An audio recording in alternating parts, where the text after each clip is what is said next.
Здравствуйте, это новости Татарстана, в студии Лина Зинатуллина, и вот о чем сегодня расскажем. Большие ожидания. 2 дождя сильных, хороших, в нужное время, и урожай будет. Как в Алексеевском и Спасском районах продвигается посевная и что здесь начали строить, увидел Дмитрий Аренин. 4,5 тонны фруктов, 5 тонн овощей. Ну и, конечно же, традиционно это мы готовим плов. Как готовится к республиканскому ифтару, который пройдет в Казань-Экспо, знает Алия Хайрудинова. Праздники с пользой для здоровья. А по-другому никак. Чем мне ходить, переживать, бояться? Как прошла вакцинация в майские праздники, узнала Наталья Мизина. Всем известная песня на татарском языке.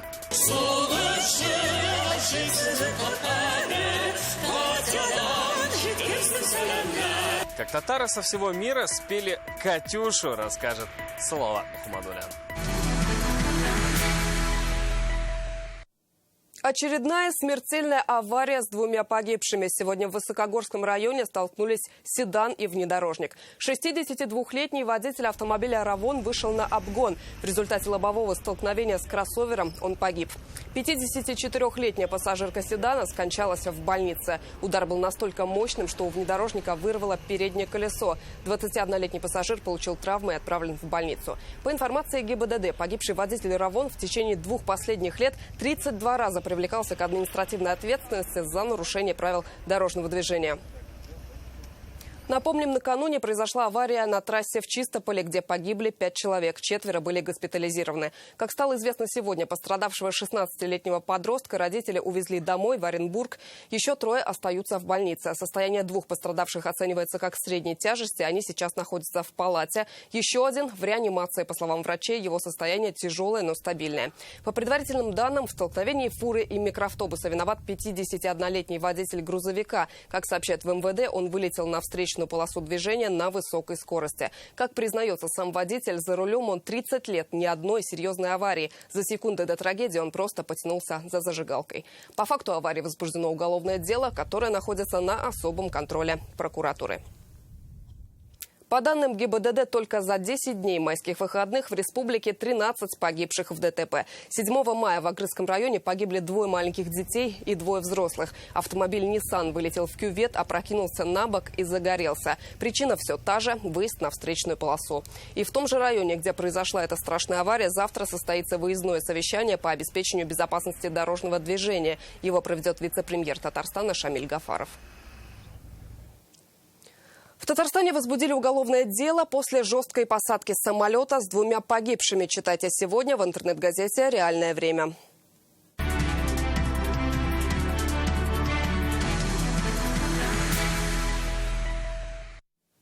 В майские праздники в Татарстане вакцинация от коронавируса не останавливалась ни на один день. Поликлиники и мобильные прививочные пункты ежедневно принимали татарстанцев. За 10-дневные каникулы в республике привились более 25 тысяч человек. С теми, кто успел и отдохнуть, и защитить свое здоровье, пообщалась Наталья Мизина.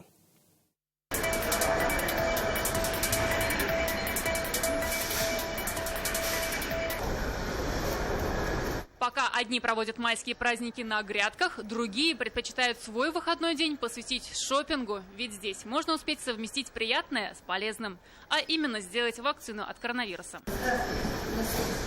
Первая в очереди Альбина М. За спутником ВИ она прилетела специально из Казахстана. Взяла отпуск на несколько недель, чтобы успеть сделать оба компонента. Говорит, в России самая надежная вакцина. Такой вот прививочный туризм. Теперь может смело путешествовать. Для того, чтобы мне можно было свободно перемещаться по России. Чтобы каждый раз не сдавать ПЦР-ку эту, которая идет только платно. А это же все-таки бесплатно. А для пенсионеров это уже много значит. Для Рафаэля Валеева главное – здоровье своих детей. Их у него 2. С вакциной не страшно за семью. По-другому никак. Чем мне ходить, переживать, бояться. Поэтому лучше сделать не надо своих близких и друзей, и родственников подвергать опасности. Никита Иванов из Якутии учится в энергетическом университете. Часто летает домой, без вакцины не чувствует себя уверенно. К прививке подготовился, прошел тест на антитела. Я даже сделал предварительно анализ на антитела, на перенесенные на данный момент. Их не было, поэтому я все-таки решил, почему нет, надо сделать вакцину. Быстро и доступно. Вот девиз мобильных пунктов вакцинации в торговых центрах. Здесь с утра и до позднего вечера работают квалифицированные медики городских поликлиник. Предварительная запись не требуется. Да, праздничные майские праздники с 1 по 10 мая мы провакцинировали более 500 человек. Первый и второй компонент. В целом по республике за 10 майских выходных привились более 25 тысяч человек. Для татарстанцев открыты 153 пункта вакцинации. Майские праздники подходят к концу, ну а прививочная кампания, конечно же, продолжает свою непрерывную работу. Так, сегодня поликлиники последний день работают по праздничному графику с 8 утра до 5 вечера, а уже завтра прийти в процедурный кабинет за дозу вакцины можно будет с 8 утра и до 8 вечера. По этому же графику работают и пункты вакцинации в торговых комплексах.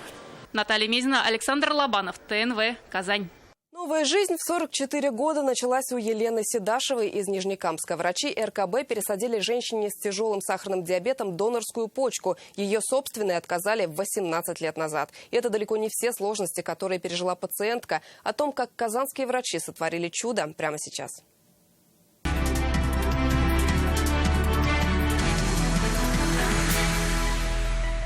В главной больнице республики каждый день проводятся в среднем 100-120 операций. Конечно, любое хирургическое вмешательство всегда связано с определенными рисками, но порой эти риски возрастают в десятки раз. У Елены Седашевой из Нижнекамска сахарный диабет с детства. Как осложнение развился пиелонефрит, а 18 лет назад почки отказали вовсе. С 2003 года женщина была на гемодиализе. Ты привязана к аппарату, и тебе обязательно без пропусков нужно 3 раза в неделю. Несмотря ни на что, там болеешь ты или что там, ты должна быть в больнице. Болезнь сказалась на сосудах и суставах. Пришлось ампутировать ногу. Ослепла на 1 глаз. Но женщина не потеряла волю к жизни и 2 года назад твердо решила изменить ее к лучшему. Лист ожидания, анализы, проверка совместимости с донорами. И вот пересадили новую почку. Я как-то не успела даже испугаться, если честно. Так все быстро произошло. Я просто... Единственное было, что думаю... Вдруг мне не сделают, я этого больше боялась. Врачи все взвесили, и они все-таки решили, что возьмутся за меня, слава богу. Врачи говорят, если заниматься только идеальными пациентами, о каком профессионализме может идти речь? К тому же для людей после многолетнего диализа трансплантация – последний шанс. Осложнения от гемодиализа могли бы привести к летальному исходу. То есть это вторая жизнь в плане почки, их самочувствия, это вторая жизнь в плане их мобильности, это вторая жизнь в плане того, что они могут заниматься, чем хотят. Принимать поддерживающие препараты и раз в месяц показываться врачу – вот и все, что требуется. На данный момент мы выполнили 19 трансплантаций почек, а по плану на этот год запланировано 40 пересадок почек. Поэтому сейчас, к счастью, это обыденностью становится в связи с тем, что донорство развивается. Сейчас в листе ожидания около 150 человек, и у них благодаря донорству есть шанс вернуться к обычной жизни. Лина Знатульна, Марат Зайдуллин, ТНВ, Казань. В Казани готовится к проведению республиканского ифтара. В этом году он пройдет в 9-й раз и соберет прихожан в Казань-Экспо. Главное угощение, количество посадочных мест, какой подарок подготовили каждому гостю и как будут соблюдаться антиковидные меры. Ответы у Алии Хайруддиновой.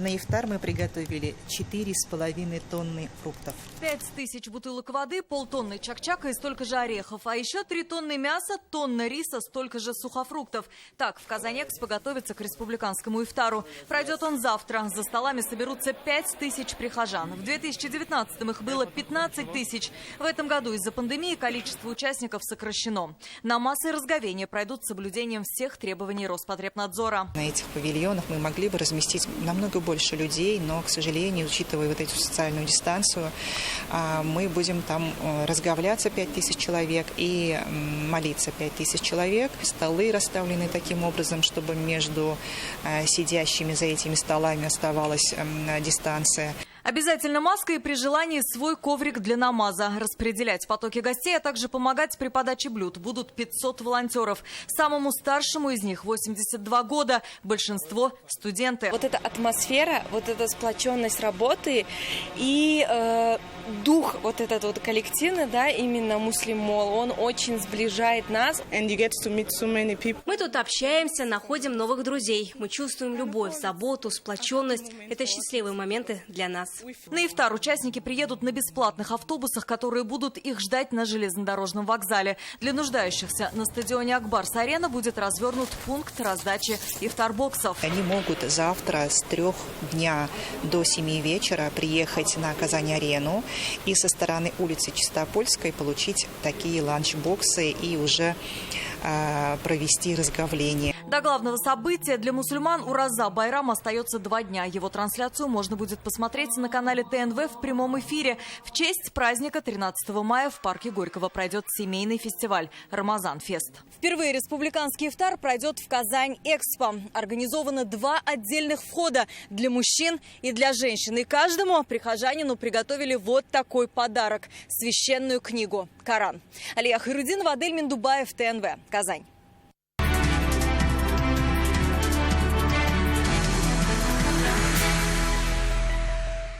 Посевная кампания в Татарстане выполнена на 60%. С ходом работ на полях сегодня ознакомился Рустам Минниханов. Президент Татарстана посетил Алексеевский и Спасский районы. В первом темпы чуть ниже среднереспубликанских, во втором заметно впереди. Также президент Татарстана оценил ход реализации инвестпроектов, которые в будущем помогут аграриям эффективнее распоряжаться своим урожаем. О каких объектах идет речь, расскажет Дмитрий Аринин. Здесь все мои почти все едины. Первым делом вопрос вакцинации. Рустам Минниханов поинтересовался у аграриев, кто уже сделал прививку от коронавируса, и рассказал о своем примере. Я сделал, никаких, даже не почувствовал. Посевной работы в Алексеевском районе еще много. 55 тысяч гектаров засеяли на 59%. У нас переживания в таком плане пресен. Все поля Лебединской и Новоспасской с этой стороны, Куркуль с той стороны. Поставили фоторамку. Если мы по одному бункеру возить будем КАМАЗами, комбайны будут стоять, а там каждый час дорог. Автоматическая фиксация. Да, нельзя ли во время уборки ее отключили, что-то придумать. Весовой контроль. Давай отработайте под всяких вопросов. Спасибо. Это рабочие вопросы. В продолжении темы дорог Рустам Минниханов ознакомился с работой местной дорожно-строительной лаборатории и производством асфальтобетонного смесителя. В 2019 году запустили лабораторию, потому что идет переход от старых ГОСТов по новым ГОСТам, европейским и американским. В Спасском районе план посевной на сегодня выполнен на 3/4. Об этом на встрече с аграриями доложили Рустаму Минниханову. Сеем сою, сеем кукурузу на зерно, а гречиха 2000 гектар и просто ждем. Чтобы потеплее было. Да. Сорняк у него, это 3-я декада, мы планируем гречку просто сеять. Хорошо. Всего в районе нужно засеять более 40 тысяч гектаров. Работу планируют завершить к концу мая. С ГСМ проблем не было никаких, значит, насчет этого вопроса не стоял. Вопрос стоял только немного в начале посевной, это погода. Рустам Минниханов обратил внимание на развитие животноводства. Спасский район на 34-м месте. Что здесь надо обратить больше внимания? Значит, есть небольшое снижение по поголовью по сравнению с прошлым годом, его надо восстанавливать. Это и по общему поголовью, и по коровам. Президент призвал активнее участвовать в программах развития сельского хозяйства и поддерживать фермеров. Большим подспорьем для эффективного использования урожая в районе должен стать новый зерносушильный комплекс. Его на свои средства строит глава местного КФХ. С ходом работ сегодня также ознакомился Рустам Минниханов. Сушилка отработала. Непосредственно подается в бункер, машина подъезжает, сухой материал уже вывозит. Все. За час комплекс сможет обрабатывать около 100 тонн зерна. В проект инвестировали более 30 миллионов рублей. Строительство планируют завершить в начале июля. Это жизненно важный объект. Он диктует очень много в нашем хозяйстве, будет диктовать. Это надо подсушить и подработать, сложить. Естественно, если мы подсолнух соберем осенью, если мы оставим его хотя бы до весны в сухом материале, естественно, и рентабельность будет другая, и цены будут другие. Рустам Минниханов пожелал аграриям успешно завершить намеченные планы и посевную. И главное, не болеть, а для этого соблюдать все коронавирусные меры безопасности. Дмитрий Аринин, Данил Филатов, ТНВ, Алексеевский и Спасский районы. Фермерство как образ жизни. В другом деле они себя и не видят. Семья Салахиевых из села Верхние Метески Тюлечинского района – победители республиканского конкурса семейных фермерских династий. Они в пятерке лучших по всей республике. Вместе больше 23 лет развивают хозяйство в родной деревне. Начали с выращивания зерновых культур, сейчас разводят скот, а планируют перерабатывать молоко и поставлять его в магазины республики. В 2011 году вот в этом месте одна разруха была, это разваленная фирма была. Фермерством Рафик Салахиев начал заниматься еще 16 лет назад. До этого работал в колхозе. Он развалился, вот и решил возродить былую славу хозяйства самостоятельно. Начал с растениеводства, потом организовал семейную ферму. В 2011 году появились гранты, поддержка фермерам. Мы участвовали в один из этих грантов и выиграли 1 миллион рублей.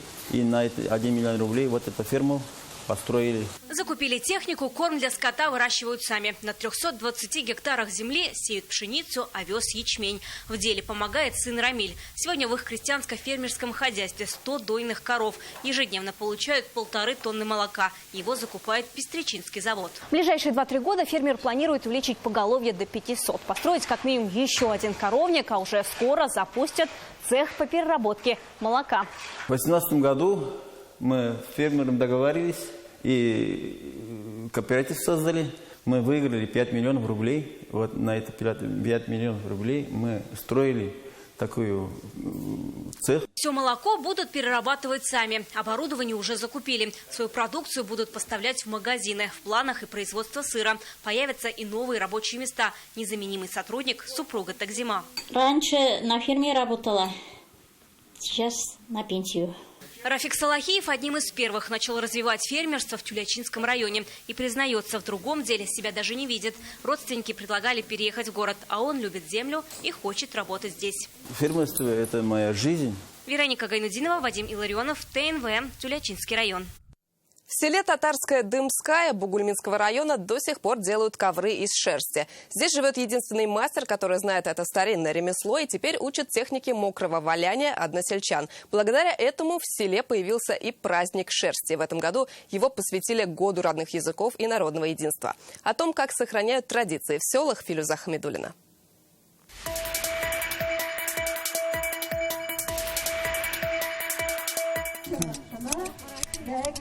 Ильгиза Минюкаева показывает, как правильно стричь овец. На одного барашка полчаса. Мастерство оттачивала в овечьей ферме. Когда-то в их селе было большое хозяйство на 8 тысяч голов. Главное, чтобы было ножницы острые. Шерсть есть, теперь время заняться ковром. На начесанную шерсть наносят узор, затем обрабатывают мыльным раствором. Это техника мокрого валяния войлочных ковров. Главное, материал должен быть влажным, говорит Роза Рахматуллина. Этим ремеслом она занимается с 1979 года. Ну, видимо, в крови есть. По линии мамы Аллаяр и Нурбике. Они казахами были. Связать эти сапожки как минимум 3 дня нужно. А это уже сам праздник шерсти в селе Татарская Дымка. Лучшие мастера района привезли шерстяные носки, расписные валенки, скатерти, вязаные ковры. Во все времена все женщины любили рукодельничать, вязали. И вот наше село не исключение. Сувениры, обереги. Все это из шерсти. Полотенце, прялка, зыбка, ковры ручной работы. Здесь представлен татарский быт. А здесь татарские национальные блюда. Бәлеш, шпишмак, костыбы. Жители села говорят, праздник шерсти они ждут не с терпением, ведь здесь каждый может показать свое мастерство. В это время на сцене разворачивается праздник веретена. Раньше женщины вручную изготавливали пряжу и устраивали такие посиделки. Праздник шерсти здесь проводят каждый год. На этот раз его посвятили Году родных языков. Филюза Хамидуллина, Эрик Хабибуллин, ТНВ, Бугульминский район. Татары всего мира исполнили легендарную «Катюшу» на родном языке. Исполнители из Швейцарии, Канады, Италии и Франции спели песню, под которую в военные годы солдаты шли в атаку. На песню записали и клип. Как звучит «Катюша» на татарском и кто воплотил идею в жизнь, знает Салават Мухаммадуллин.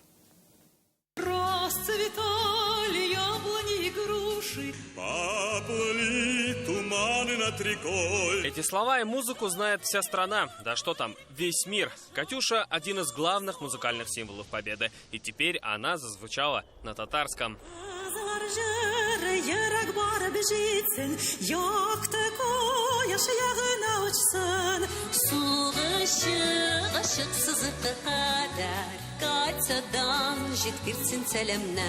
Сейчас пандемия, и мы решили с татарскими общинами всего мира собраться в данном проекте. Проект – специальный видеоролик с песней «Катюша» на родном для исполнителя языке. Это идея Оксаны Назаровой. Она руководитель общины татар Анталии. Это песня, которая известна во всем мире.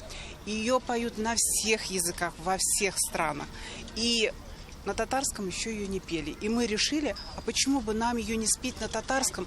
То есть показать наш язык, нашу культуру. Италия, Франция, Турция, Швейцария. Создавался ролик в 10 странах. Многие авторы – деятели культуры. Поэтому для них снимать видео было даже сложнее, чем петь. Исполняют на всех языках мира. Можно сказать, во всем мире все эту песню знают.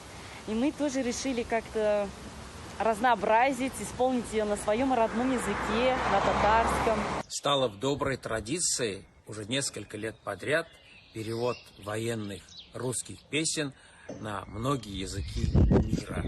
Так, в прошлом году мы исполнили на татарском языке «Женюкине», «День Победы». Строки поэта Михаила Исаковского на татарский язык перевела Лилия Мутагирова, оперная певица Пыльзинского Большого театра в Чехии, сама она родом из Челнов. На счастье, трудностей с переводом у меня не возникло, потому что я училась в татарской школе. Не забывать татарский язык мне, конечно же, помогает моя семья, в первую очередь. Это мои родители, с которыми мы каждый день общаемся на татарском языке. «Катюша» на татарском стала подарком ветеранам ко Дню Победы. Это одна из немногих советских военных песен, переведенных на десятки языков. Особенно ее любят в Японии и Китае.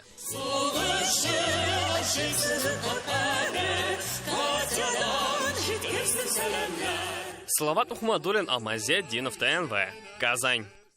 В память о героях ученики Казанской школы сняли клип ко Дню Победы. Ребята вместе со своими родителями спели фронтовые песни и снялись в роли своих прадедов и прабабушек. Пусть это и была театрализованная постановка, но школьники признаются, они больше узнали о трагической истории своей страны. Вероника Гайнутдинова пообщалась с ребятами и их родителями.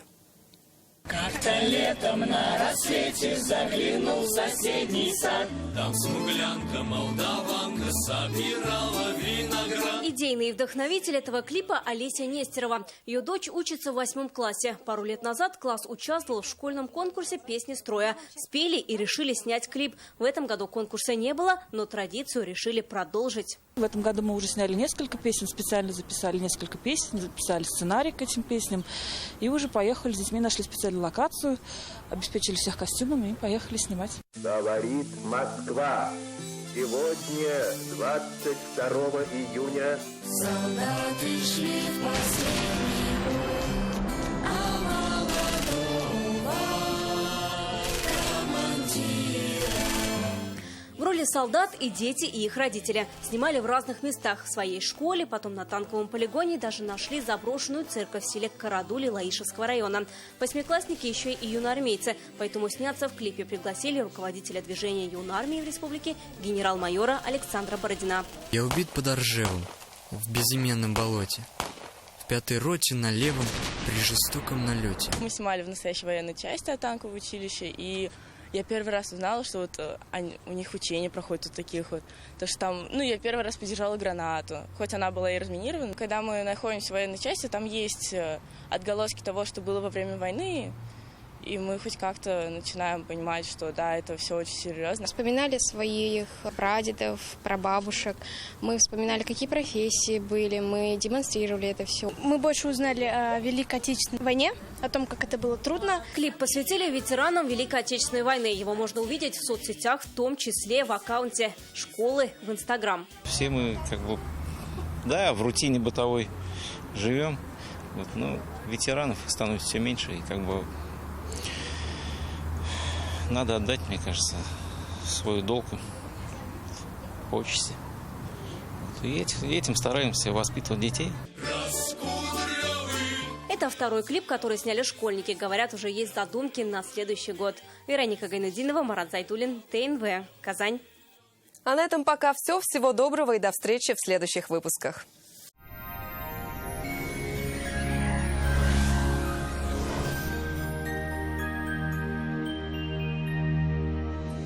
Здравствуйте! В предстоящие несколько дней в республике будет по-летнему жарко, о погоде чуть позже. Не откладывайте заказ вашей новой кухни. Закажите ее в рассрочку в Данил Мастер. Только до конца мая. Доставка, подъем и установка бесплатно. 3D-проект кухни в день обращения. Звоните 2-167-166. Очень теплый и даже жаркий антициклон принесет в наши края летний зной. И по данным сервиса Яндекс.Погода, 11 мая на юго-востоке в Бугульме, Бавлах, Азнакаево будет ясно и без осадков. Температурный фон превысит 25-градусную отметку.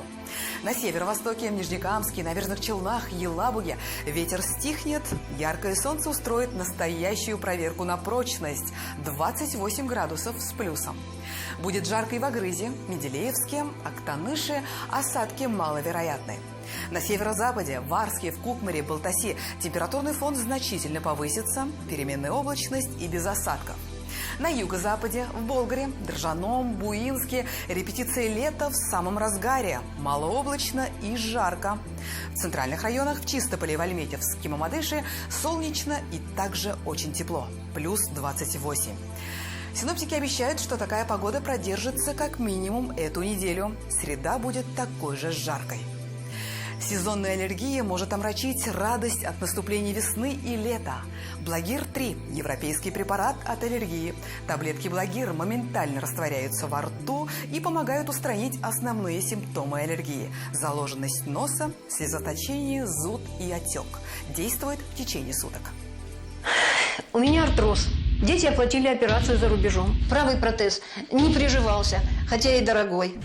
Ждала вторую операцию, но тут границы закрыли. Так я попала в доктор Ост. Протез ставить не нужно. Даже при тяжелых формах артоза сустав еще можно сохранить с помощью инъекции нового поколения. Счастье, что можно спасти сустав. Жаль, поздно пришла в доктор Ост. Были бы оба сустава целы. Федеральная сеть медицинских центров «Доктор Ост». Лечение самых сложных заболеваний позвоночника и суставов без боли и хирургического вмешательства. За 12 лет в 10 городах России врачами клиники отменено более 39 тысяч операций. О погоде в столице. Во вторник в Казани будет ясно, без осадков и очень жарко, плюс 28. Ветер восточный, слабый. Атмосферное давление в пределах нормы, влажность воздуха 47%. Магнитное поле Земли спокойное. И еще одна интересная информация. Большой выбор садовых цветов в ДК «Химиков» с 10 по 12 мая 2021 года с 10 до 18 часов. Всего доброго и до свидания.